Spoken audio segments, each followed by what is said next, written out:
καλό μήνα, να πάει ο χρόνος όσο καλύτερα γίνεται. Σας στέλνουμε 2025 ευχές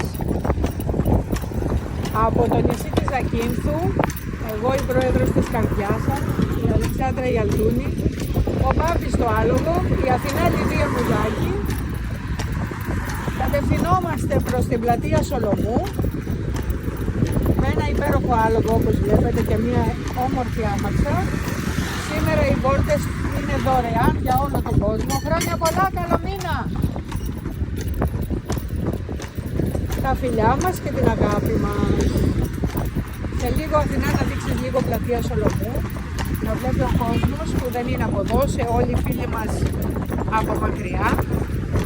Χρόνια πολλά!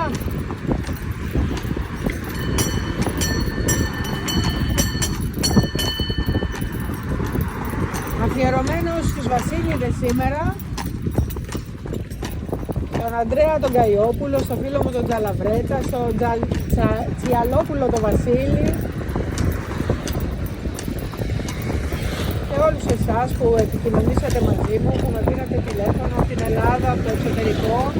Σας αγαπώ, σας σκέφτομαι και σας χαρίζουμε αυτή την υπέροχη αμαξάδα σήμερα για το καλό του χρόνου.